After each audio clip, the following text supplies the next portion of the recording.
بہت ہی بری چیز ہوگی پینے کی، اور وہ بہت ہی بری جگہ ہے آرام کی۔ بے شک اللہ تعالیٰ نے واضح کر دیا کہ جو لوگ نہیں مانیں گے تو پھر کیا ہوگا کہ ان کو جہنم میں ڈال دیا جائے گا، اور اس آگ کی قناتیں انہیں گھیر لیں گی۔ یعنی کہ جو جہنم ہے وہ جو اس کی جو باؤنڈری وال ہے وہ آگ کی ہے، تو آگ کی قنات اور جو چھوٹی چھوٹی جگہ ہیں اس میں بالکل ٹائٹ ایک دوسرے میں ٹھوسے ہوئے ہوں گے جہنم میں، تو وہ اس کی جو باؤنڈری ہوگی وہ سب بھی آگ کی ہوگی، اسی لیے یہاں پہ آگ کی قناتیں کہہ رہے ہیں۔ تو اور وہاں پہ کھانے اور پینے کو کیا دیا جائے گا وہ ہم نے آپ کو پچھلے درس میں تفصیل سے بتایا تھا۔ موہل دیا جائے گا۔ موہل کیا ہے؟ کھولتے ہوئے تانبے یا میلٹڈ میٹل کو کہہ سکتے ہیں کہ ہے، اور جس کا ٹیمپریچر بہت ہائی ہوگا، اور اللہ تعالیٰ نے فرمایا کہ یہ تو چہرے کو بھون ڈالے گا، مطلب جب وہ پینے کے لیے فیس کے پاس لے جایا جائے گا تب فیس کے پورے اسکن گل کے اس میں گر جائے گی۔ اللہ تعالیٰ بچائیں۔ آیت نمبر 30 میں فرمایا اللہ تعالیٰ نے، یقیناً جو لوگ ایمان لائے اور انہوں نے اچھے عمل کیے تو ہم ضائع نہیں کریں گے ان کے اجر، اس شخص کا اجر جس نے اچھا عمل کیا۔ تو اب دیکھیں سائملٹینیس کنٹراسٹ آ گیا، ابھی جہنم سے ڈرایا گیا تھا اور اب جنت کی خوشخبری سنائی جا رہی ہے کہ جو لوگ ایمان لاتے ہیں اور اعمال صالحات کرتے ہیں ہم ان کا اجر ضائع تھوڑی کر دیں گے اور ان کو جنت میں ڈالیں گے۔ فرمایا آیت نمبر 31 میں، انہی لوگوں کے لیے ہے رہنے کے ایسے باغات جن کے دامن میں ندیاں بہتی ہوں گی، اور انہیں پہنائے جائیں گے اس میں سونے کے کنگن، اور وہ پہنیں گے سبز رنگ کے کپڑے باریک ریشم کے اور موٹے ریشم کے، اور ٹیک لگائے ہوئے ہوں گے تختوں پر۔ کیا ہی اچھا بدلہ ہوگا اور کیا ہی خوب آرام گاہ ہوگی۔ اللہم ربنا اجعلنا منہم، اللہ تعالیٰ ان میں سے بنائے جن کو یہ آرام گاہ ملے گی۔ فرمائے کہ کیا ہوگا، جو لوگ ایمان لائے اور اعمال صالحات کیے تو وہ جنت میں جائیں گے، اور دنیا میں مردوں کو ریشم اور سونا حرام ہے، لیکن اللہ تعالیٰ جنت میں ان کو بطور انعام اور بطور عزت اکرام ان کو ریشم کے لباس نصیب کرے گا، دونوں طرح کے، سندس بھی اور استبرق بھی، موٹے ریشم اور باریک ریشم دونوں طرح کے سے بنے ہوں گے وہ، اور سونے کے کنگن پہنائے جائیں گے، اور جو تصور دیا گیا ہے تکیہ لگائے بیٹھے ہوں گے، مطلب یہ ایک بادشاہت کا تصور ہے، ایک ابدی بادشاہت وہاں نصیب کی جائے گی۔ فرمایا کہ کیا ہی اچھا بدلہ ہوگا اور کیا ہی اچھی آرام گاہ ہوگی۔ اللہ تعالیٰ ہم سب کو جنت کا مستحق بنائے، آمین۔ یہ تھا ریویژن پریویس درس کا۔ اب ہم لوگ بڑھتے ہیں باقاعدہ طور سے آیت نمبر 32 آنورڈز، تفصیل سے جانتے ہیں کہ ان آیات میں، آنے والی آیات میں کیا تذکرہ ہے۔ تو سب سے پہلے جان لیجئے کہ اب وہ آیات آ رہی ہیں جس میں اللہ تعالیٰ نے 2 اشخاص کا ذکر کیا ہے اور 2 باغ کا ذکر کیا ہے، اور اس کے اندر بھی بہت بڑا لیسن ہے۔ ہم نے آپ کو سورہ کے انٹروڈکشن میں یہ بتایا تھا بہت تاکید سے کہ یہ سورہ بہت ہی خوبصورت سورہ ہے جس میں کئی سٹوریز ہیں، اور ایک اسٹوری ہم لوگ مکمل کر چکے ہیں، یعنی اصحاب کہف والی اسٹوری مکمل ہو گئی۔ پھر اللہ تعالیٰ نے اپنے نبی سے ڈریس کر کے کچھ جو مشنری باتیں ہیں وہ کہیں، پھر اب دوسری اسٹوری شروع ہو رہی ہے۔ دوسری اسٹوری کس کی ہے؟ 2 لوگوں کی ہے، جو ایک بندہ مومن ہے اور ایک ملحد ٹائپ کا انسان ہے جو مغرور ہے، جو مادہ پرست ہے، اور جس کو اللہ تعالیٰ نے جو مغرور ہے اس کو اللہ تعالیٰ نے بہت شاندار 2 باغ دیے تھے، تو وہ بجائے اس کے کہ وہ اللہ تعالیٰ کا شکر کرتا، وہ بھول گیا اللہ تعالیٰ کو، اور اس نے وہ سب کچھ جو اللہ نے اس کو عطا کیا تھا اس نے اپنی محنت اور اپنا ذاتی اس کو سمجھ لیا کہ میری محنت سے ملا ہے، میرے انٹلیکٹ کی وجہ سے ملا ہے اور میری کوششوں سے ملا ہے۔ تو یہ جب بھی انسان سمجھ لیتا ہے تو ظاہر بات ہے کہ وہ غرور میں مبتلا ہو جاتا ہے، تکبر میں، ایروگینس میں مبتلا ہو جاتا ہے، اور پھر اللہ تعالیٰ اگر چاہتا ہے تو دنیا میں بھی اسے پنش کرتا ہے، اور آخرت میں تو جنت میں جانے کو بھی نہیں ملے گا جس کے اندر تکبر رائی کے دانے کے برابر بھی ہے. تو اور دوسری طرف ایک بندہ ہے جو بندہ مومن ہے, اس کو اللہ تعالیٰ نے اس والے شخص کی طرح بہت ساری نعمتیں تو نہیں عطا کی تھیں, لیکن ایمان کی دولت دی تھی. وہ اپنے رب کو پہچانتا تھا, اس کو اپنے رب کی معرفت حاصل تھی. تو اس نے جو دونوں کا مکالمہ ہے, جو آپس میں دونوں کا کانورسیشن ہے, وہ بہت انٹرسٹنگ اور بہت انسپریشنل ہے. وہ ہمارے لیے ایک ایگزامپل سیٹ کرتا ہے کہ اللہ تعالیٰ جب عطا کرے تو کیا کرنا چاہیے, اور جب کوئی ہماری انسلٹ کرے تو ہمیں رسپانس میں کیا کرنا چاہیے. ٹھیک ہے, تو ہم لوگ اب اسٹارٹ کرتے ہیں چھوٹی سی تمہید کے بعد. آیت نمبر 32. اعوذ باللہ من الشیطان الرجیم, بسم اللہ الرحمن الرحیم. وَاضْرِبْ لَهُمْ مَثَلَ الرَّجُلَيْنِ. اے نبی صلی اللہ علیہ وسلم, آپ بیان کیجئے ان کے لیے دو اشخاص کی مثال. جَعَلْنَا لِأَحَدِهِمَا جَنَّتَيْنِ مِنْ أَعْنَابٍ وَحَفَفْنَاهُمَا بِنَخْلٍ. ان میں سے ایک کو ہم نے دیے تھے دو باغ انگوروں کے, اور ان دونوں کو گھیر دیا تھا ہم نے کھجوروں کے درختوں کے ساتھ. وَجَعَلْنَا بَيْنَهُمَا زَرْعًا. اور ہم نے ان دونوں کے درمیان کھیتی کا بھی انتظام کر رکھا تھا. اب اللہ تعالیٰ فرما رہے ہیں نبی صلی اللہ علیہ وسلم سے کہ اے نبی, اب ان لوگوں کے سامنے, یہ مشرکین مکہ کے سامنے اور اپنے مومن بھائیوں کے سامنے, یہ دو لوگوں کا قصہ بیان کر دیجئے. اس سے پہلے کہ ہم لوگ اس قصے کی تفصیل میں جائیں, اس کا کانٹیکسٹ تھوڑا سا اپنے مائنڈ میں ریوائز کر لیجئے.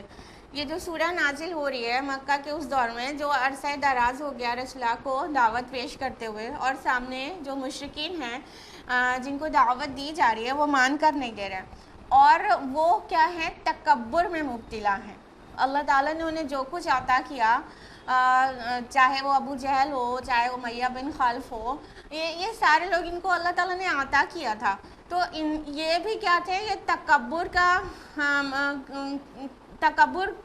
ان کے اندر آ گیا تھا, اور رسول اللہ صلی اللہ علیہ وسلم کی بات نہیں مان رہے تھے, حقیر سمجھ رہے تھے. اور رسول اللہ کے جو ساتھی ہیں, جو صحابہ آپ کے اراؤنڈ ہوتے تھے, تو ان کو چاہ رہے تھے یہاں پہ سے ہٹیں, تب وہ وائٹ کالر پیپل آ کے سنیں گے رسول اللہ کی باتیں. تو اللہ تعالیٰ نے اس اسنا میں یہ سورہ نازل کی, اور یہ واقعہ اس چیز کی تفصیلات بتا رہا ہے کہ دیکھو اس سے پہلے بھی کچھ لوگ تکبر میں مبتلا ہو چکے, اور ان کا انجام کیا ہوا, اور جو بندہ مومن ہے آخرکار اس کا ہی جو پریڈکشن تھا وہی صحیح ہو گیا. تو یہ جو مومنین ہے اور جو یہ ہمارا رسول ہے, اس کو انڈر اسٹیمیٹ بالکل مت کرو. تم جو اللہ تعالیٰ نے تم کو عطا کیا ہے کہ اس کو اللہ تعالیٰ کا شکر کرو اس پر, تو تمہارے لیے بہتر ہے. اور شکرانہ نعمت یہ بھی ہے کہ جو اس کا نبی آیا ہے اس کی دعوت پر لبیک کہو. تو یہ اس کا پس منظر ہے, جو یہ واقعہ ہم لوگ اب تفصیل سے جاننے جا رہے ہیں, یہ اس کا پس منظر ہے کہ جب یہ نازل ہوا تو صورتحال وہاں کی یہ تھی کہ وہ لوگ مان کر نہیں دے رہے تھے, کیونکہ ان کو بھی ایروگنس کی بیماری نے پکڑ لیا تھا. تو اللہ تعالیٰ فرما رہے ہیں, لیکن پلیز دھیان دیجیے گا کہ یہ صرف اس دور کے لیے نہیں آئی نا کہ آیات, یہ آج ہمارے لیے بھی ہے. یہ تو ہم نے آپ کو پس منظر اس لیے بتا دیا تاکہ جو سورہ کا جو تسلسل ہے وہ بہت اچھی طرح سے سمجھ میں آتا رہے, اور جو اس کا مقصد ہے, جو اس کی تعبیر خاص ہے, وہ بہت بہتر طریقے سے آپ کو سمجھنا ہے.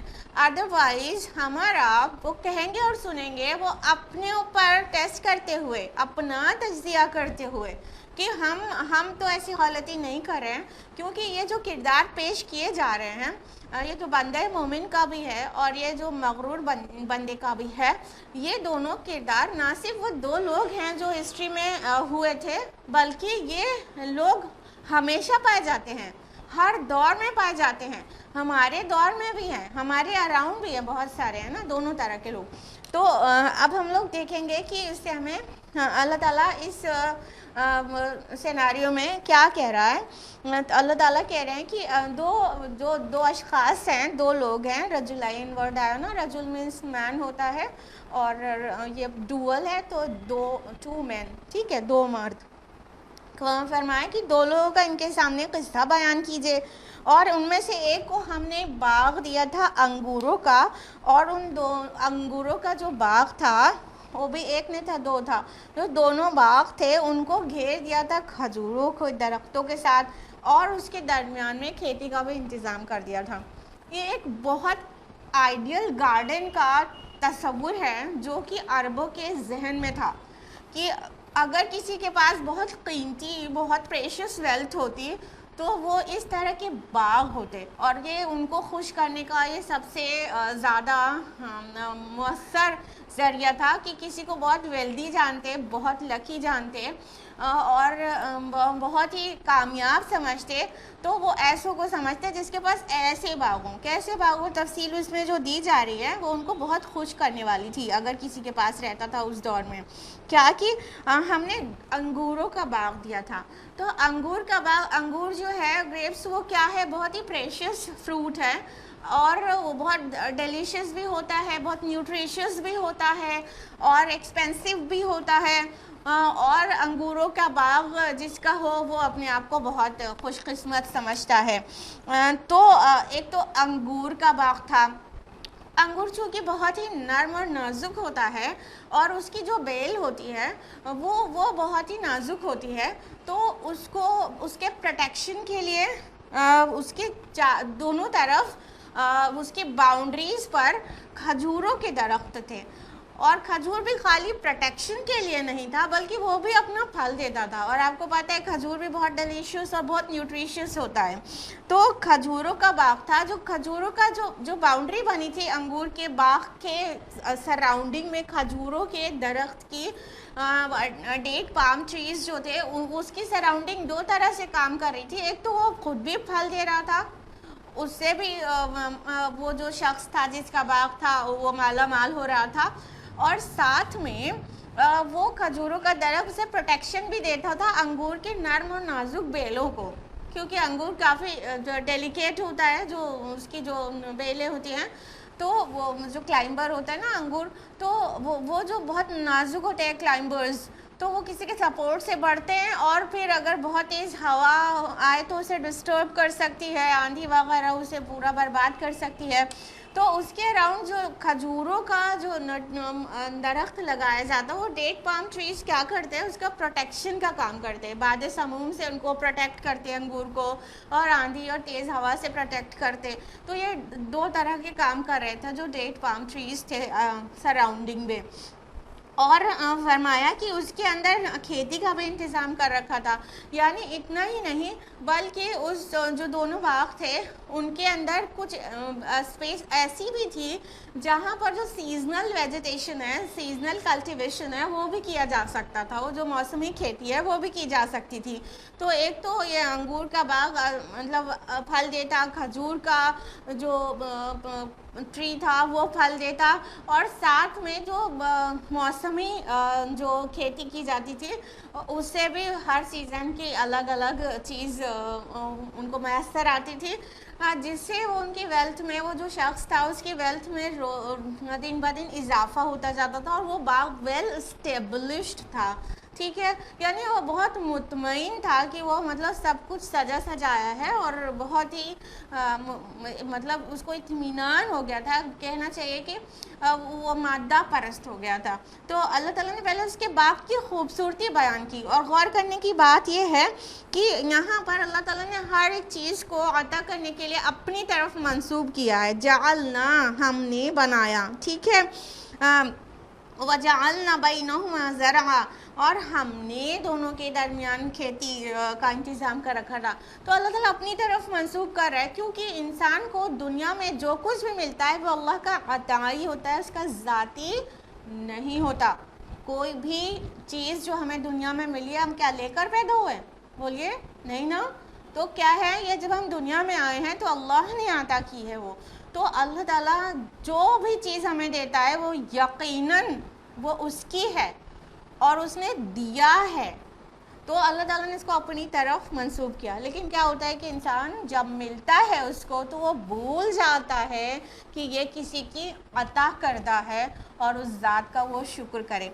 آگے اس جو دونوں باغات تھے ان کی بیوٹی آگے بھی بیان کی جا رہی ہے. آیت نمبر 33 میں کلتا الجنتین آتت اکلہا ولم تظلم منہ شیئا. دونوں باغات اپنا پھل خوب دیتے تھے اور اس میں سے کچھ بھی کم نہیں کرتے تھے. وَفَجَّرْنَ خِلَالَهُمَا نَهْرًا. اور ہم نے جاری کر دی تھی ان دونوں کے درمیان نہر. تو اللہ تعالیٰ آگے فرما رہے ہیں کہ وہ جو دونوں باغات تھے کھجوروں اور انگوروں کے اور مختلف قسم کی کھیتیوں کے، وہ جو دونوں باغات تھے وہ اپنا بہت پھل دیتے تھے اور کمی نہیں کرتے تھے. یعنی اس کو اللہ تعالیٰ نے اتنا وعدہ کیا تھا کہ کسی بھی وجہ سے اس کو کرائسس نہیں ہوتی تھی. بھائی موسمی چیزیں جو ہیں وہ موسمی نکل رہی ہیں. انگور کا جب سیزن آ رہا ہے تو انگور پلینٹی فل اسے مل رہا ہے، اور کھجور کا جب فصل کا وقت آ رہا ہے تو کھجور مل رہا ہے. تو سب طرح سے اسے پورے سال کی بہت زبردست انکم تھی اور اس کی کھیتی میں کسی بھی وجہ سے کوئی کمی نہیں ہوتی تھی. ٹھیک ہے، جیسے کبھی ہوتا ہے کہ کسی کا ایک لمیٹڈ ٹائپ کا کوئی کھیت ہوتا ہے تو اس میں بس وہ سیزن کی چیز اسے بہت محنت کرتا ہے، پھر اگاتا ہے، پھر وہ سیزن کی چیز کسی وجہ سے خراب ہو جائے تو پورا اس کے سال کا جو اکانومک بیلنس ہوتا ہے وہ بگڑ جاتا ہے نا. لیکن اس شخص کو اللہ تعالیٰ نے اتنا سب کچھ ویل اسٹیبلشڈ نصیب کیا تھا اور مختلف طرح کی چیزیں اس کو عطا کیا تھا، تو اس کو کبھی بھی کمی نہیں ہوتی تھی. وہ ساری چیزیں وہ اپنے اپنے ٹائم پر اس کو پھل دیتی تھی. اور آگے فرمایا کہ ہم نے ان دونوں کے درمیان نہر جاری کر رکھی تھی. کوئی بھی باغ یا کھیت تبھی سب سے زیادہ بلیسڈ ہے جب اس کے اراؤنڈ کوئی واٹر باڈی ہو. کیونکہ اگر پانی کا پورا انتظام بہت قریب میں ہی ہو، کوئی نہر ہو، کوئی ندی ہو بالکل کھیت یا باغ کے بہت قریب میں، تو کیا ہے کہ پورے سال پانی دینے کا ایک معقول انتظام ہو جاتا ہے اور بارش کا انتظار نہیں کرنا پڑتا. لیکن اگر کوئی واٹر باڈی سے بہت ہی دور کوئی کھیت یا باغ ہے تو اس میں بارش کا انتظار کرنا اور بارش لیٹ ہو جائے یا کم ہو یا زیادہ ہو جائے تو پھر وہ پرابلم دیتی ہے. تو اس کے باغ کے دونوں باغ کے درمیان میں ایک نہر بھی جاری تھی. یعنی کہ اسے جو واٹرنگ کا پورا ایک دم پراپر انتظام بھی تھا اور اس کی جو نہر سے پوری نالیاں اس کے باغ میں آرام سے فلو کرتی تھیں اور پانی کا کوئی بھی اسے مسئلہ نہیں ہوتا تھا. تو ظاہر بات ہے کہ کھیتی کے لیے پانی بہت زیادہ امپورٹنٹ ہے. تو چونکہ نہر بھی تھی تو یہ ایک اور بلیسنگ تھی اللہ تعالیٰ کی اس کے اوپر، بہت بڑی بلیسنگ. تو ایک تو شاندار باغ، ایک نہیں دو باغ بھی کیسے بالکل آئیڈیل قسم کے باغ، اور پھر اس پہ ایک اور بڑی بلیسنگ کی واٹر باڈی بہت قریب، ایک نہر ان دونوں کے درمیان تھی کہ دونوں میں آرام سے واٹرنگ ہو جاتی تھی، کوئی مسئلہ نہیں ہوتا تھا. تو اتنی زیادہ بلیسنگز تھی اور وہ جو اپنا پھل لاتے تھے وہ بہت پورے سال مطلب کچھ نہ کچھ چیزوں سے اس کو پھل دیتے رہتے تھے اور اس میں پھل میں کمی بھی نہیں ہوتی تھی. یعنی کسی کا باغ اور جو کھیت ہے وہ کبھی کسی وجہ سے کمی دیتا ہے، جیسے پیسٹیسائڈ کا استعمال زیادہ کر لیا تو پرابلم ہو گئی، یا تو پھر بہت تیز دھوپ نکلنے لگی تو پرابلم ہو گئی. تو کسی طرح کی پرابلم اس کو فیس نہیں کرنی پڑ رہی تھی اور بہت ہی پروٹیکٹڈ اور ویل اسٹیبلشڈ اور ویل بلیسڈ اس کا باغ تھا. تو اس کی وجہ سے کوئی کمی اس کو نہیں ہوتی تھی. آیت نمبر 34 میں ہے وَكَانَ لَهُ ثَمَرٌ، اور اس کے لیے پھل بھی تھا. فَقَالَ لِصَاحِبِهِ وَهُوَ يُحَاوِرُهُ أَنَا أَكْثَرُ مِنْكَ مَالًا وَأَعَزُّ نَفَرًا. تو کہا اس نے اپنے ساتھی سے، اور وہ آپس میں گفتگو کر رہے تھے کہ میں تم سے بہت زیادہ ہوں مال میں اور بہت بڑھا ہوا ہوں نفری میں. اب کیا ہوا کہ اللہ تعالیٰ نے آگے فرمایا کہ اور اس کے لیے پھل بھی تھا. اب یہاں پہ ثمر، جو پھل ورڈ آیا ثمر، وہ کئی معنوں میں ہے نا. دیکھیں، ایک تو ثمر یہ ہے کہ باغ ہے تو ظاہر ہے اس کا جو پروڈکٹ ہوگا وہ ثمر ہی ہوگا، وہ پھل ہی ہوگا. ہاں، جو انگور کا اور جو کھجور کا اور جو بھی کھیتیاں ہیں تو وہ سب کا ثمر، وہ اس کا جو پھل ہے وہ اس کے لیے تھا. تو ثمر تو یہ سیدھا یہاں پہ یہ معنی دے ہی رہا ہے. لیکن اس سے بھی زیادہ اہم معنی یہ دے رہا ہے کہ اس ثمر جو گویا اولاد کی طرف اشارہ ہے، کیونکہ آگے اسے واضح ہوتا ہے اولاد کی طرف اشارہ. اللہ تعالیٰ نے اسے اولاد بھی نصیب کی تھی. ثمر جس طرح پھل کا پیڑ سے ریلیشن ہے، اسی طرح انسان کا اولاد سے ریلیشن ہے نا. پیڑ کا پروڈکٹ ہوتا ہے پھل، جس وجہ سے وہ لگایا گیا وہ اس کا پھل دیتا ہے، اور انسان کے آگے تسلسل چلتا ہے اولاد سے، تو وہ اولاد بھی ثمر ہی ہوتی ہے. تو مال کے ساتھ اولاد کا اکثر ہی ذکر ملتا ہے، تو یہ پھل اس کے اولاد بھی تھے. اور اینی کائنڈ آف ویلتھ بھی سمجھ سکتے ہیں کہ پھل مطلب اس سے بہت انکم ہوتی تھی، اور وہ انکم بھی اس کے لیے ثمر ہی تھی. تو یہ سبھی معنی کو سمیٹے ہوئے ہے یہ لفظ ثمر. تو اللہ تعالیٰ نے فرمایا اس کے لیے اس کا پھل بھی تھا، اس کا ثمر بھی تھا، یہ سبھی چیزیں اس کے پاس تھیں. تو اس نے اپنے ساتھی سے، مطلب وہ جو بندہ مومن تھا، اس سے گفتگو کی. کیا کی؟ اس نے مطلب وہ تکبر میں مبتلا ہو گیا. اس نے کہا میں بہت زیادہ ہوں مال میں اور بہت بڑھا ہوا ہوں نفع میں. کہ اس نے سامنے والے کو حقیر بتایا اور کہا کہ میں تمہاری طرح تھوڑی ہوں، میں تو تم سے بہت زیادہ ہوں مال اور اولاد اور مطلب ابنڈنس میں، ہر اچھی چیزوں کے، ہر پازیٹیوز کے، ہر مطلب ویلتھ کے، ایسٹس کے ابنڈنس میرے پاس ہے، اور تمہارے پاس نہیں ہے. میں تم سے بہت آگے ہوں اور مجھے بہت کچھ ملا ہے. یہ کیا تھا؟ وہ ایروگنس تھا، یہ تکبر تھا. وہ کیونکہ جب انسان کو اللہ تعالیٰ کچھ عطا کرتا ہے تو وہ بھول جاتا ہے کہ وہ اللہ تعالیٰ کا عطا ہی ہے، بلکہ وہ سمجھنے لگتا ہے کہ یہ میں نے محنت کی ہے. مان لیجیے باغ ہے، باغ کا مالک ہے، تو اس کو لگنے لگتا ہے کہ میں اس کے ساتھ دنوں رات محنت کرتا ہوں، میں نے اتنا سٹاف رکھا ہے، میں نے اتنے لوگ اس کی حفاظت کے لیے رکھا ہے، اس کی کاشتکاری کے لیے رکھا ہے، اور میں نے جو ہے پانی کا ارینجمنٹ کر رکھا ہے، میں نے یہ، میں نے وہ، میں انا ٹھیک ہے. تو انسان سمجھنے لگتا ہے کہ میری کوششوں کا ثمرہ ہے. بات یہاں باغ اور باغ کے مالک تک نہیں ہے. آج دیکھیے آپ کو ایسی مادہ پرستانہ سوچ آپ کے اراؤنڈ ہر طرف مل جائے گی کہ کسی کا گاڑی ہے، بنگلو ہے، اور بہت ساری مال و دولت ہے، اور ویل اسٹیبلشڈ بزنس ہے. تو وہ انسان بالکل مغرور ہو جاتا ہے. وہ سوچتا ہے یہ بزنس میں نے اپنا خون پسینہ بہایا ہے، اور میں نے بہت محنتیں کی ہیں، اور میں بہت ذہین ہوں، یہ میرے انٹلیکٹ کا ثمرہ ہے، یہ میں اپنی عقل سے پلان کرتا ہوں تب یہ اتنی پروڈکٹیوٹی ہوتی ہے. تو وہ سب اپنے کو سمجھ لیتا ہے. میں نے اتنی پڑھائی کی، میرے پاس اتنی ڈگریز ہیں جس کی وجہ سے مجھے یہ اتنی ہائی سیلری جاب مل پائی، وغیرہ وغیرہ وغیرہ. جہاں سے بھی انسان بلیسڈ ہے وہ سبھی چیزوں کو اپنی محنت، اپنی عقل، اپنی کوششوں کا پھل سمجھنے لگتا ہے.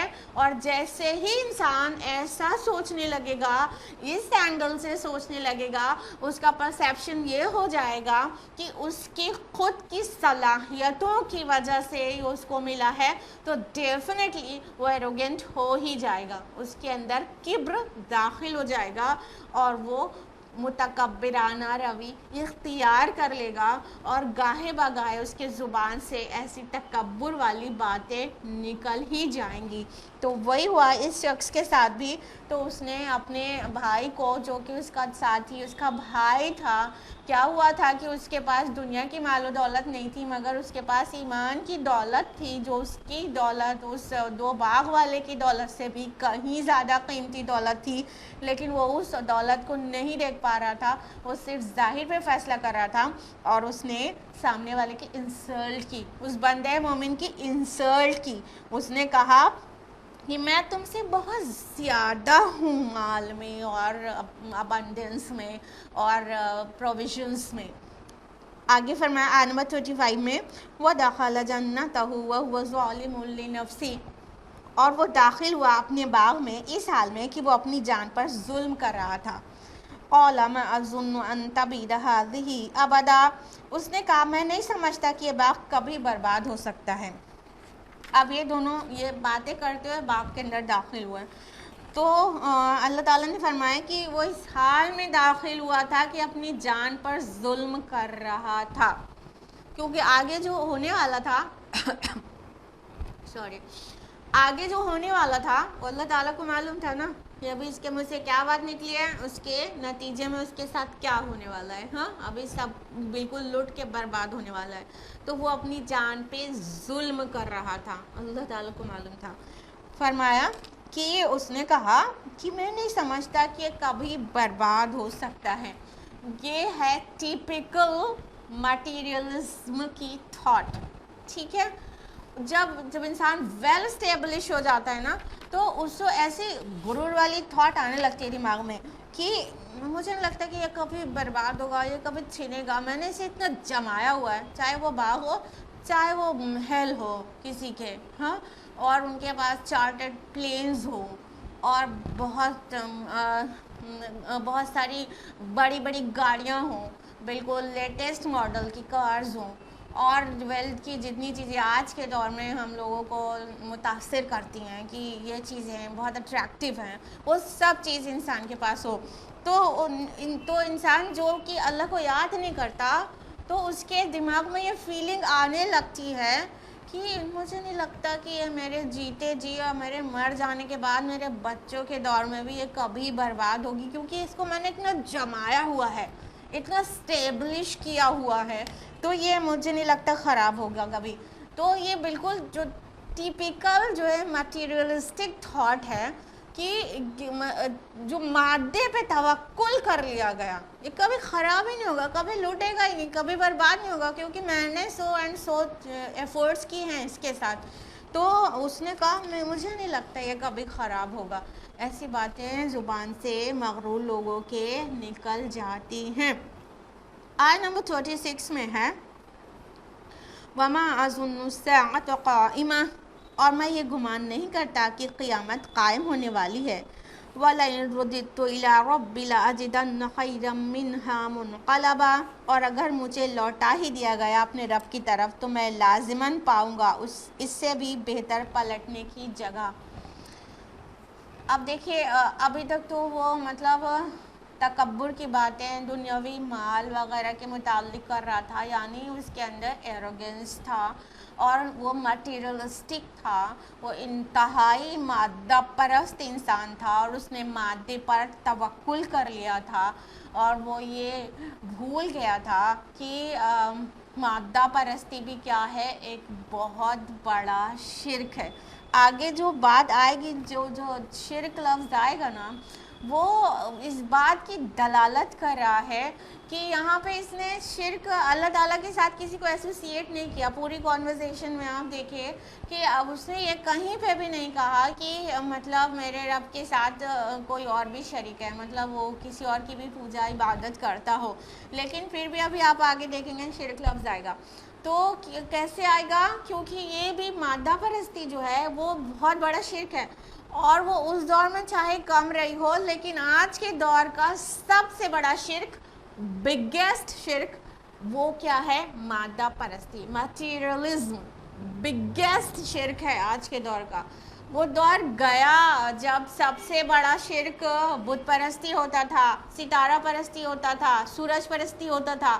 Time has gone. ابھی جو ٹائم چل رہا ہے وہ کیا ہے کہ مٹیریلسٹک تھاٹ سب کے پاس ہے، وہ بھی تولا تولا ماشا ماشا سب کے پاس ہے۔ سب لوگ کہیں نہ کہیں مادے پہ توکل کر رہے ہیں اور کہیں نہ کہیں ایروگنٹ ہو رہے ہیں، اور وہ حدیث ہم لوگوں کو خوب اچھی طرح سے یاد رکھنی چاہیے۔ صحیح مسلم کی حدیث ہے، اللہ کے نبی صلی اللہ علیہ وسلم فرماتے ہیں کہ جس کے دل میں رائی کے دانے کے برابر بھی تکبر ہوگا وہ جنت میں نہیں جائے گا۔ رائی کے دانے برابر بہت ڈرنے والی بات ہے کہ اگر اتنا چھوٹا سا، رائی کے دانے کی مثال اس لیے دی گئی کہ بہت ہی چھوٹا سا، بہت ہی ذرا سا، بہت ہی کم، ایک دم چھوٹا سا بھی مطلب تکبر کا ایک مادہ ہوگا کسی کے دل میں تو وہ بھی جنت میں نہیں جائے گا. تو اس کے اندر تکبر تھا اور تکبر کے ساتھ ساتھ کیا تھا؟ مادہ پرستانہ سوچ تھی اس کی، اس نے مادے پر توکل کر لیا تھا. تو پریویس آیاز میں ہم لوگوں نے جانا کہ کس طرح وہ مادہ پرستی کر رہا تھا. اب اس آیت میں یہ واضح کیا جا رہا ہے کہ وہ کہیں نہ کہیں ملحد تھا، وہ قیامت پر اور آخرت پر یقین نہیں کرتا تھا. اب دیکھیے جو انداز ہے وہ کیا ہے، مجھے نہیں لگتا، میں نہیں گمان کرتا کہ قیامت کوئی آنے والی چیز ہے، یہ سب ڈھکوسلے ہیں. ٹھیک ہے، ڈھکوسلے.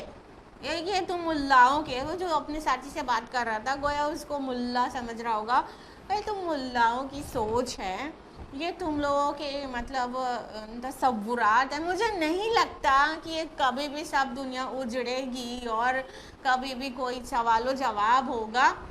لیکن بات یہی ختم نہیں ہوئی، وہ اس نے آگے کہا کہ اگر مان لو بالفرض مجھے لوٹایا بھی گیا اپنے رب کی طرف تو میں لازماً اس سے بہتر پاؤں گا وہاں پہ بھی.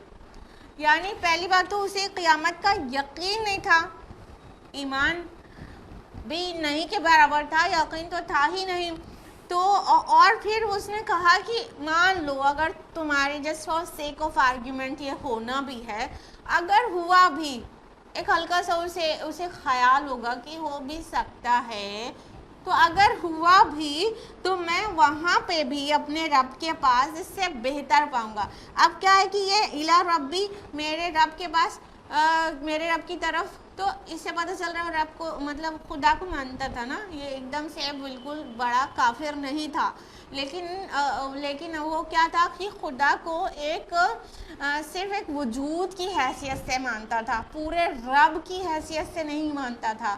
اللہ تعالیٰ کی ساری صفات کے ساتھ ایمان نہیں لایا تھا.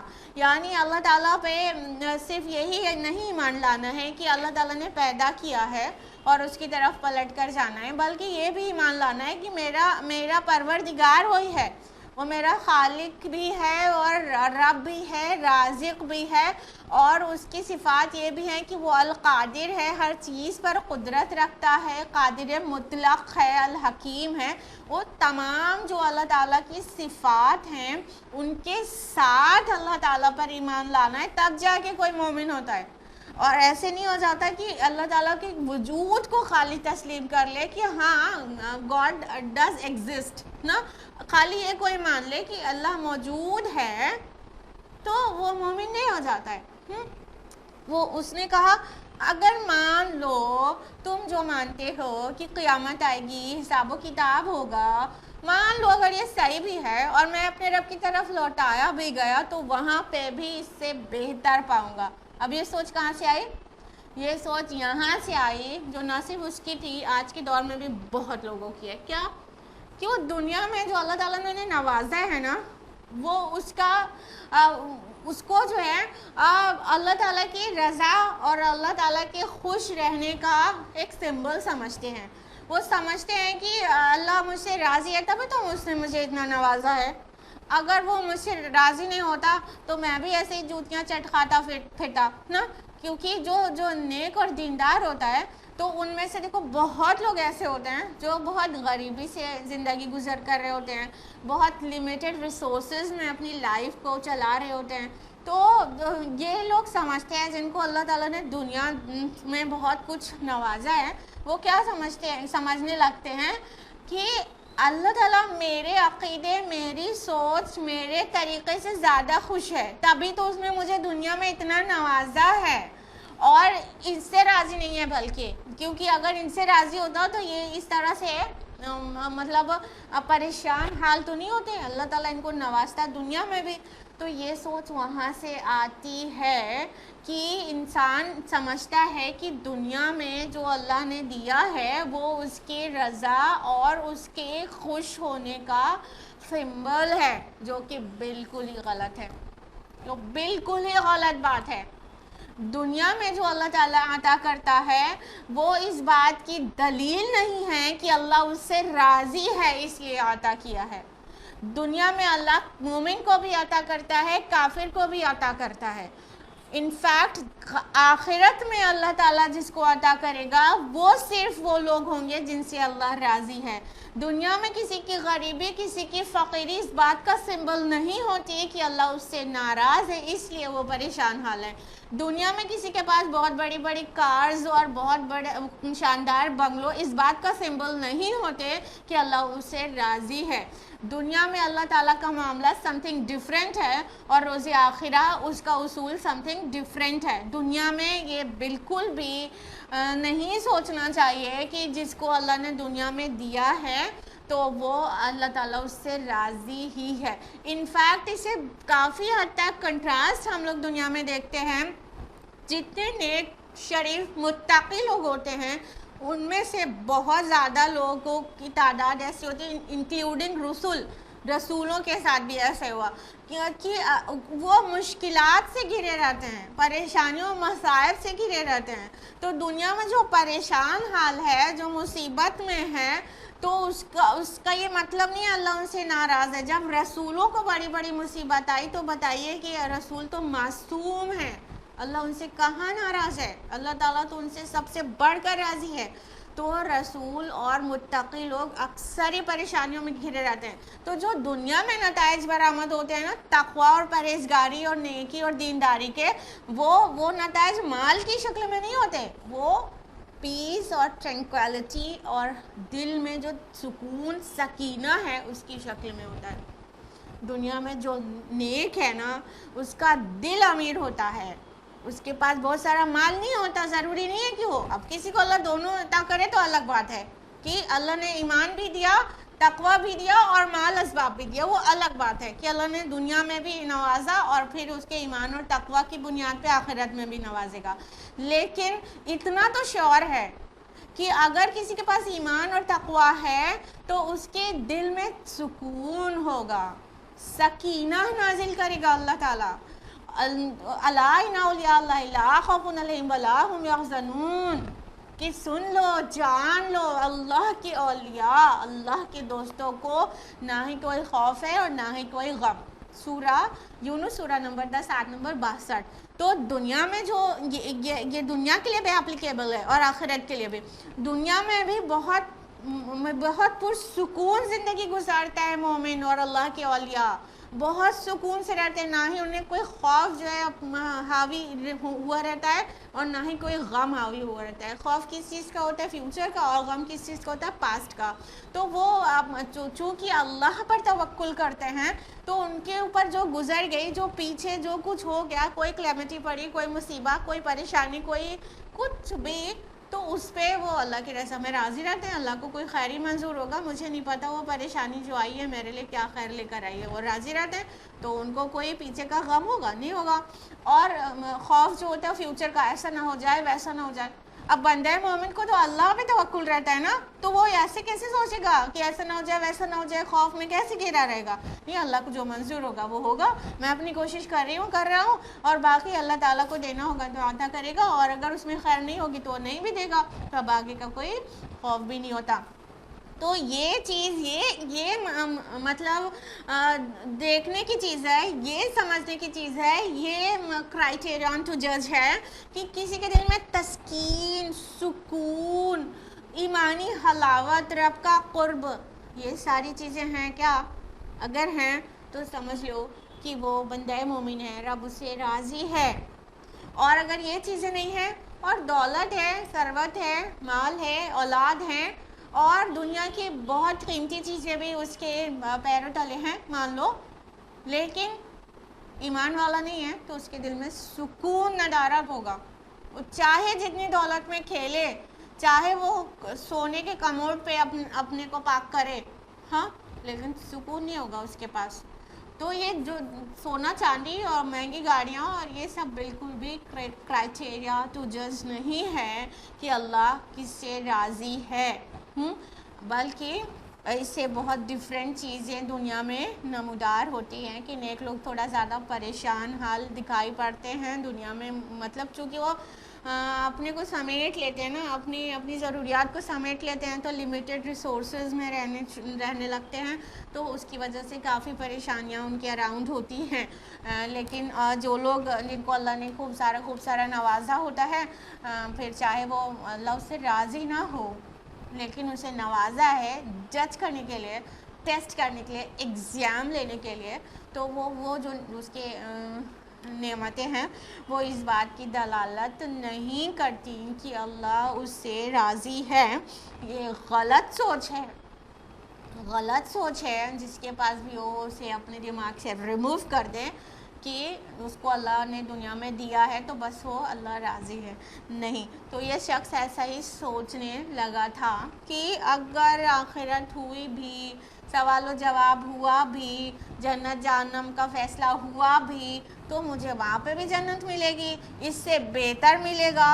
کیونکہ جب اللہ مجھ سے راضی ہے تبھی تو اس نے مجھے دنیا میں اتنا کچھ دیا ہوا ہے، اور اگر اللہ مجھ سے راضی نہیں ہوتا تو دنیا میں بھی مجھے نہیں دیتا۔ اور وہ جو بندہ مومن ہے اس کو وہ عقید جان رہا تھا کہ اس سے اللہ بلکہ راضی نہیں ہے، اس کے عقیدے، اس کے طریقے، اس کے جو انداز فکر ہے اس سے راضی نہیں ہے، تبھی تو اس کو دنیا میں اتنا پریشان حال رکھا ہے۔ تو ایسا وہ سوچ رہا تھا۔ اگلی آیت ہے قال له صاحبه وهو يحاوره، اس کے ساتھی نے اس سے کہا اور وہ اس سے گفتگو کر رہا تھا، اکفرت بالذی خلقک من تراب ثم من نطفة ثم سواک رجلا، کیا تو نے کفر کیا اس ہستی کا جس نے پیدا کیا تجھے مٹی سے، پھر گندے پانی کی بوند سے، پھر تجھے صحیح سلامت انسان بنا دیا۔ اب دیکھیں سب سے important point to be noted یہ ہے یہاں پر کہ جب اس کے امیر ساتھی نے اس سے کہا میں تجھ سے مال اور اولاد میں زیادہ ہوں، مجھے زیادہ ملا ہے تجھ سے، تو اس نے کوئی ریسپانس نہیں دیا، یعنی اس کی انسلٹ کی گئی، اس کی توہین کی گئی کہ تیرے پاس کیا ہے، میرے پاس تو دو باغات ہیں اتنے شاندار، مجھے زیادہ کچھ ملا ہے، تو مجھ سے نیچا ہے اور میں اونچا ہوں۔ جب اس نے سامنے والے کی، بندہ مومن کی انسلٹ کی، تو اس بندہ مومن نے اس کا کوئی ریسپانس اس وقت نہیں دیا۔ لیکن جب اس نے آخرت کا انکار کیا، جب اس نے اپنے رب کے ساتھ شرک کیا، جب اس نے اللہ تعالیٰ کی انسلٹ کی، معاذ اللہ انسلٹ ہی نا جب انسان ریجیکٹ کرے، ہاں، تو اس نے فوراً ریسپونڈ کیا۔ یہ ہوتا ہے ایک بندہ مومن کا طرز عمل کہ جب ذاتیات پہ حملہ ہو تو سہ لے جاتے ہیں، لیکن رب کی نافرمانی ہو تو چپ نہیں رہتے ہیں، نہیں عن المنکر کا فریضہ انجام دیتے ہیں، اسے روکتے ہیں برائی سے، ہاں۔ تو جیسے ہی بات رب کی آئی اور ایمان کی آئی اور قیامت اور آخرت کی آئی اور اس نے انکار کیا، تب اس نے فوراً رسپونڈ کیا، کیا بولا کہ کیا تو کفر کر رہا ہے اس ہستی کا جس نے تجھے پیدا کیا مٹی سے۔ اب دیکھیے کفر کا معنی صرف یہی ٹو ریجیکٹ نہیں ہوتا، انکار کرنا نہیں ہو جاتا، بلکہ یہ بھی ہوتا ہے، ایک اور معنی بھی ہوتا ہے نا، کفر کا معنی کفران نعمت کی ناشکری کرنا۔ کفر ورڈ کے دو کنٹراسٹ ہے، ایک اپوزٹ تو وہ ظاہر ایمان ہے، کفر ٹو ریجیکٹ ایمان، اس کا ایک کنٹراسٹ ہے، اس کا اپوزٹ ہے، اور کفر کا ایک اور اپوزٹ بنتا ہے نا، وہ ہے شکر۔ تو یہاں پر یہ جو کفر تھا وہ ایکچولی ناشکری تھی، حالانکہ وہ کفر کر رہا تھا آخرت سے، لیکن وہ کہہ رہا تھا کہ لیکن اگر ہوئی بھی قیامت قائم تو مجھے وہاں پہ اس سے زیادہ بہتر ملے گا، تو ریجیکٹ تو کر رہا تھا تھوڑا، لیکن ناشکراپن تو بہت زیادہ نا۔ تو اللہ تعالیٰ نے اس بندہ مومن کا جو یہ قول نقل کیا ہے کہ اس بندہ مومن نے کہا کہ کیا تو نے کفر کیا اس ہستی کا، تو نے قیامت اور آخرت کو ہی جھٹلا دیا۔ ابھی دیکھیے رب کا کفر کے الفاظ یہاں پہ باقاعدہ طور سے نہیں ہے، لیکن جو آخرت کا انکار کرے وہ رب کا ہی انکار کر رہا ہے، کیونکہ اللہ تعالیٰ کی جو صفت عدل ہے اس کا تقاضا ہے یہ کہ اللہ تعالیٰ حساب و کتاب لے سب کا، یہاں اچھے برے سب برابر ہو جائیں تو پھر وہ عادل نہیں ہوا نا. تو یہ رب کی ایک صفت کا بہت بڑا انکار ہے، آخرت کا انکار. تو یہ اللہ کا ہی انکار ہے، اللہ کا ہی ریجیکشن ہے. تو اس نے کہا کیا تو نے اس ہستی کا انکار کیا جس نے تجھے پیدا کیا مٹی سے؟ تخلیق بعید کیا ہے ہر انسان کی؟ مٹی سے ہے. تخلیق جو تخلیق قریب ہے وہ کیا ہے؟ نطفے سے، ڈراپ آف اسپرم سے نا. تو اس نے کہا کیا تو انکار کر رہا ہے کہ اللہ تعالیٰ نے تجھے مٹی سے پیدا کیا، پھر نطفے سے، حقیر پانی کی بوند سے، ایسے گندے پانی سے جو کپڑوں کو لگ جائے تو کھرچنا پڑ جائے اور دھونا پڑ جائے. تو اس ہستی کا انکار کر رہا ہے جس نے تجھے کہاں سے پیدا کیا. اپنی تخلیق کو ریوائنڈ کر کے سوچ لے کہ اللہ تعالیٰ نے تجھے کیا سے کیا بنایا ہے. پہلے انسان مٹی تھا. مٹی ان دا سینس کیا؟ آدم علیہ السلام کو جو پیدا کیا گیا وہ مٹی سے پیدا کیا گیا. تو ساری اولاد آدم کے اندر جو پوٹینشیل ہے، جو مین مادہ ہے وہ مٹی ہی ہے. ہم نے بولا نا تخلیق بعید سب کی مٹی سے ہی ہے. اور آج بھی سائنس اس بات کو پروو کر رہی ہے کہ ہر انسان کے جو باڈی کے جو ایلیمنٹس ہیں وہ کم و بیش مٹی کے بھی جو ایلیمنٹس ہیں وہ سیم ہے. ہاں، تو ہماری تخلیق مٹی سے ہوئی ہے، تبھی یہ پاسبل ہوا نا کہ جو سوائل کے ایلیمنٹس ہیں وہ کیلشیم، پوٹیشیم، میگنیشیم، فاسفورس، وہ سارے ایلیمنٹس ہماری باڈی میں بھی پائے جاتے ہیں، وہ آلموسٹ سملر ریشو میں. تو اور آپ دیکھیے کہ انسان مر جاتا ہے تو مٹی میں ہی دفنا دیا جاتا ہے اور پھر اس کی باڈی ڈس انٹیگریٹ ہو کر پھر اسی مٹی میں مل جاتی ہے. یعنی اس کے سارے باڈی کے ایلیمنٹس جو ہے ڈس انٹیگریٹ ہو جاتے ہیں اور پھر وہ سوائل کو فرٹائل بناتے ہیں، پھر سے اسی میں مدغم ہو جاتے ہیں، سوائل میں، مٹی میں. تو اللہ تعالیٰ نے اس بندہ مومن کی زبان سے یہ نکلوایا کہ تو تیری تخلیق تو مٹی سے ہوئی ہے. کتنی حقیر ہوتی ہے مٹی، کوئی قیمت بھی نہیں ہوتی نا. اور پھر گندے پانی سے، نطفے سے، ڈراپ آف اسپرم سے، اتنے حقیر چیز سے، یعنی تخلیق قریب جو ہے وہ تیری کیا ہے؟ نطفے سے ہے. اتنی گندی چیز سے جسے کراہت محسوس ہوتی ہے، اس سے تیرے رب نے تجھے پیدا کیا اور پھر صحیح سالم پورا کا پورا انسان بنا دیا. یہ پوری چیز اللہ تعالیٰ اپنے اون ورڈز میں جو کہتے ہیں. تو سورہ مؤمنون میں آپ کو بہت جگہ ملے گا. سورہ مؤمنون کے آیت نمبر 12 اور 13 میں ملے گا نا، وَلَقَدْ خَلَقْنَا الْإِنسَانَ مِنْ سُلَالَةٍ مِنْ طِينٍ، کہ ہم نے انسان کو مٹی کے سط سے پیدا کیا ہے. اور اس کے بعد فرمایا کہ اس کو مٹی کے سط سے پیدا کیا ہے اور اس کو پھر قرار مکین میں، نطفے کی شکل میں، وَجَعَلْنَاهُ نُطْفَةً فِي قَرَارٍ مَكِينٍ، اور نطفے کی شکل میں قرار مکین یعنی مدرز ووم میں ٹھہرا دیا، پروٹیکٹڈ پلیس پر ٹھہرا دیا. پھر آگے آیت نمبر 14 میں پورا ایمبریولوجیکل اسٹیجز ہے جو فیٹس کی ہوتی ہے، ایمبریو کی، وہ پوری اسٹیجز ہیں کہ انسان کس طرح سے بنا مدرز ووم میں. تو یہاں پر اس بندے مومن کی زبان سے بھی یہی نکلا کہ تجھے تیرے رب نے مٹی سے بنایا، پھر نطفے سے بنایا. پھر دیکھ کیسا صحیح سالم انسان بن گیا. کتنا ڈفرینس ہے تینوں چیزوں میں، مٹی، ڈراپ آف اسپرم اور وہ انسان، کتنا ڈفرینس ہے. تو انسان اپنے کو طاقتور سمجھ رہا ہے، اپنے کو انٹلیکچوئل سمجھ رہا ہے، اپنے کو بہت قابل، عاقل اور باصلاحیت سمجھ رہا ہے. وہ کیا تھا؟ اپنی تخلیق پر ہی غور کر لے تو اب تکبر دل سے غائب ہو جائے، نکل جائے کہ میری تخلیق اتنی حقیر ہوئی ہے اور الٹیمیٹلی مجھے پھر سے وہی بن جانا ہے. وہ میرے پوری باڈی ڈس انٹیگریٹ ہو کر، میری عقل غائب ہو کر، میرا دماغ جو ہے، برین جس پر اتنا پھول رہا ہے، وہ سب کچھ پھر مٹی میں ہی مل جانا ہے. تو فرمایا کہ دیکھ تیری تخلیق کیسے تیرے رب نے کی ہے. آگے فرمایا آیت نمبر 38 میں، لیکن هو اللہ ربی ولا اشرک بربی احدا، لیکن میں تو مانتا ہوں کہ وہ اللہ میرا رب ہے اور میں اپنے رب کے ساتھ کسی کو شریک نہیں ٹھہراتا. تو اس بندے مومن نے کیا کہا؟ آگے کہا کہ اللہ میرا رب ہے، میں انکار نہیں کرتا اپنے رب کا اور کسی کو شریک نہیں کرتا. اب دیکھیں یہاں پہ بندہ مومن کی زبان سے بھی ورڈ شرک آیا اور ابھی یہ جو جو متکبر شخص ہے وہ بھی الٹیمیٹلی کہے گا کہ کاش میں نے اپنے رب کے ساتھ شرک نہ کیا ہوتا نا. تو یہ شرک کہاں سے آیا؟ پورے سیکوینس میں آپ دیکھ لیجئے پریویس آیاز میں کہیں پہ بھی اس شخص نے ایسا منشن کچھ بھی نہیں کیا ہے کہ نہیں دیوی دیوتا ہیں یا میں سورج کی پوجا کرتا ہوں، کچھ بھی نہیں، ایسا کہیں پہ بھی نہیں ملتا.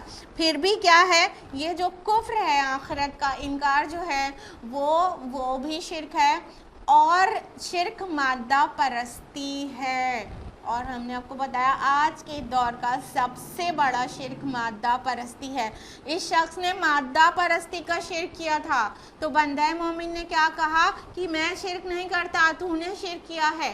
اور اللہ کے رسول صلی اللہ علیہ وسلم کی حدیث سے بھی اس کا پورا بات کی تائید ہو جاتی ہے.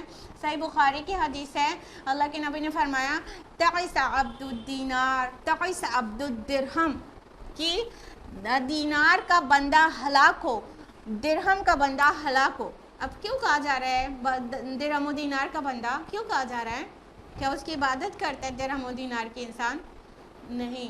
سینے میں جو اس کی محبت ایسے جگہ جما لیتی ہے جیسی جگہ اللہ کی ہونی چاہیے، تو یہ ہے اس کی عبادت.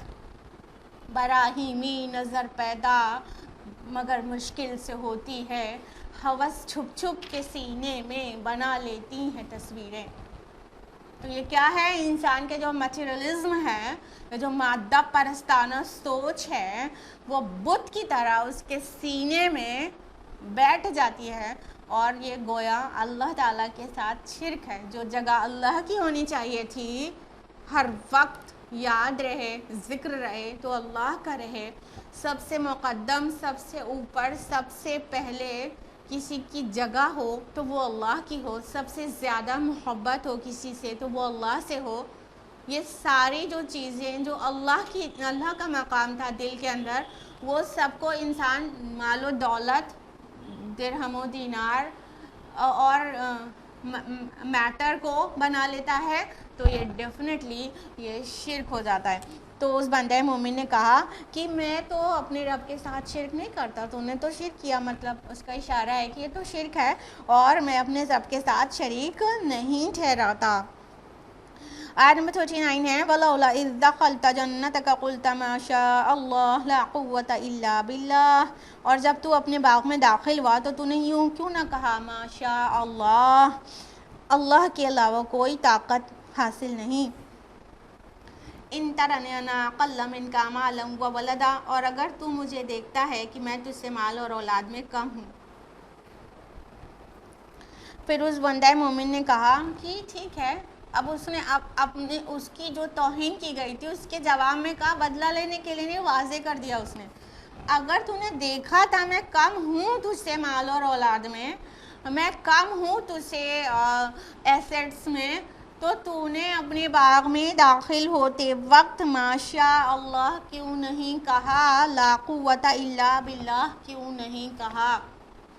اب دیکھیے یہ ماشاء اللہ لا قوت الا باللہ میں ایک بہت بڑی توحید اس کے اندر پنہا ہے.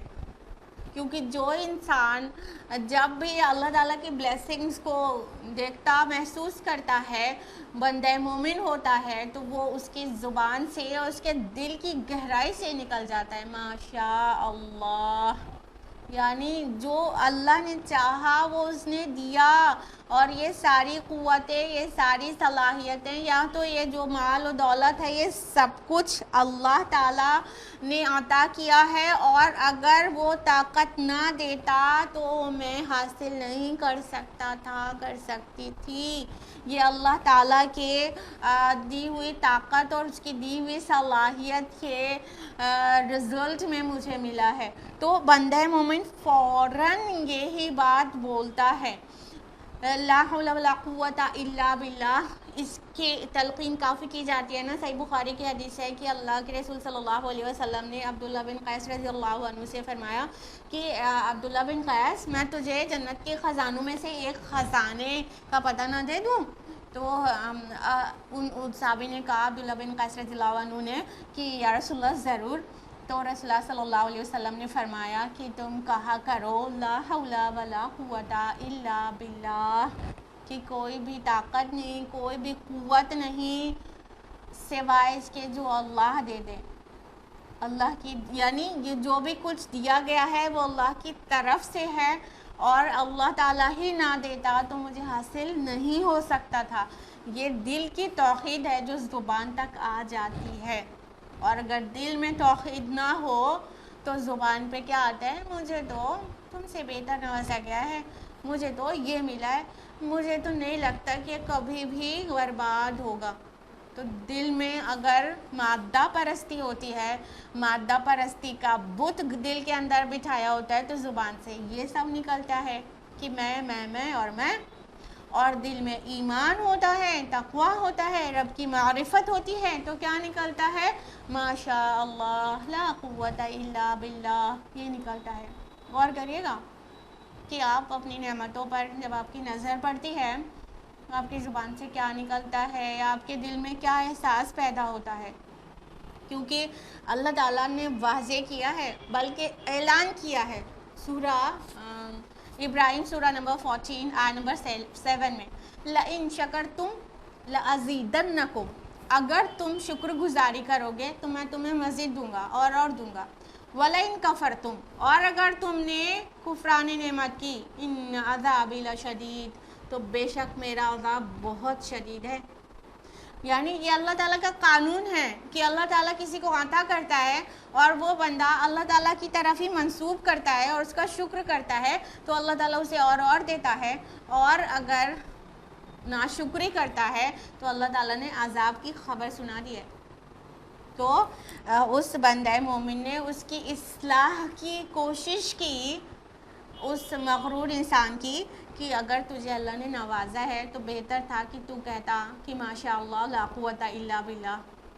تو اس نے سلیقہ سکھا دیا کہ ایک مسلمان کو، ایک اللہ کے بندے کو کیا طرز عمل اختیار کرنا چاہیے اور کیا قول اس کی زبان سے نکالنا چاہیے. آیت نمبر 39 تک ہوا ہے اور وقت اب اجازت نہیں دیتا کنٹینیو کرنے کی، تو ہم لوگ آیت نمبر 40 آنورڈز انشاءاللہ نیکسٹ ویک جانیں گے، نیکسٹ فرائیڈے کو، سیم ڈے سیم ٹائم پر اور میرے چینل پر. تو آج کے لیے اتنا ہی. اللہ تعالیٰ سے دعا ہے کہ اللہ تعالیٰ ہم سب کو قرآن مجید پڑھنے، سمجھنے، عمل کرنے، غور و فکر کرنے، غوطہ زنی کرنے اور دوسروں تک پہنچانے کی توفیق عطا فرمائے. آمین. وآخر دعوانا الحمدللہ رب العالمین. والسلام علیکم ورحمۃ اللہ وبرکاتہ.